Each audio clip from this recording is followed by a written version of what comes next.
এইভাবে ডালের হালুয়া বানিয়ে দেখো তোমরা। কথা দিচ্ছি সবাই চেয়ে চেয়ে খাবে তোমাদের থেকে।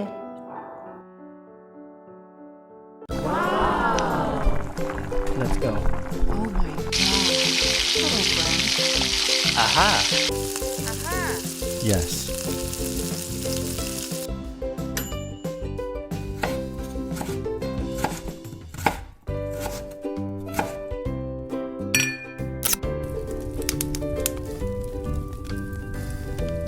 Wow! Thank you. আসসালামু আলাইকুম ভিউয়ার্স, সাবিনাস কিচেনে তোমাদের স্বাগত জানাই। আগের দিন রাতে ছোলার ডাল ভিজিয়ে রেখে আমি অল্প করে লবণ দিয়ে প্রেসার কুকারে সেদ্ধ করে নিচ্ছি, এভাবে ঝরঝরে করে অল্প করে পানি দিয়ে। এবার এটা মিক্সিতে পেস্ট করে নিয়েছি।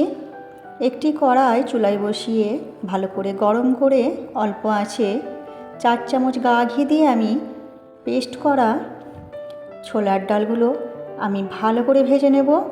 আমি কিছুক্ষণ হাতে সময় নিয়ে হালকা আছে ছোলার ডালগুলো ভেজে নিচ্ছি। একটা সুন্দর গন্ধ বের হলে আমি ছোলার ডালটি নামিয়ে নেব এবং নামিয়ে নিয়ে কড়াইতে অল্প করে পানি দিয়ে আমি 1 বাটি চিনি দিচ্ছি। তোমাদের মিষ্টি অনুযায়ী তোমরা চিনি দিও। এলাচ গুঁড়ো করে দিয়ে দিচ্ছি।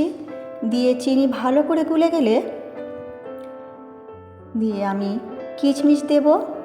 তোমাদের যদি কিশমিশ পছন্দ হয় তোমরা দিও। কিছুক্ষণ ফুটিয়ে নিয়ে চিনি একটু ঘন হয়ে গেলে আমি ভেজে রাখা ডাল দিয়ে দেব। ডাল ভালো করে মিশ্রণ করে নেব। আমার রেসিপিটি তোমাদের এই পর্যন্ত ভালো লাগলে একটা লাইক করে দিও। এইভাবে আমি নামানোর আগে আবার আমি 2 চামচ এই সময় গাওয়া ঘি দিয়ে দেব। এই সময় গাওয়া ঘি দিলে ডালের মধ্যে গাওয়া ঘির টেস্টটা খুবই দারুণ লাগে। এইভাবে ডাল নাড়তে নাড়তে যখন তলা ছেড়ে আসবে তখন আমি ডালের মিশ্রণটি নামিয়ে নেব।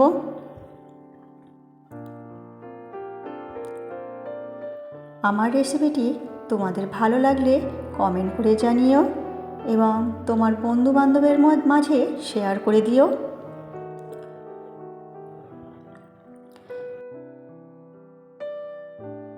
ডালের মিশ্রণ তৈরি হয়ে গেলে একটি প্লেট নিয়েছি, নিয়ে অল্প করে ঘি মাখিয়ে আমি এবারে ডালের মিশ্রণটি ঢেলে নেব। ঘি মাখালে ডাল যখন আমি মিশ্রণে পিস করে কাটবো তখন এটি সহজেই উঠে আসবে। এইভাবে গরম থাকা অবস্থায় আমি ঢেলে নিয়ে হাত দিয়ে এইভাবে চেপে চেপে সমান করে দেব। সুন্দর করে হাত দিয়ে চেপে চেপে আমি এটা সমান করে নেব এবং ছুরির সাহায্যে এটি তোমাদের পছন্দ মতো আকারে তোমরা পিস করে কেটে নিও।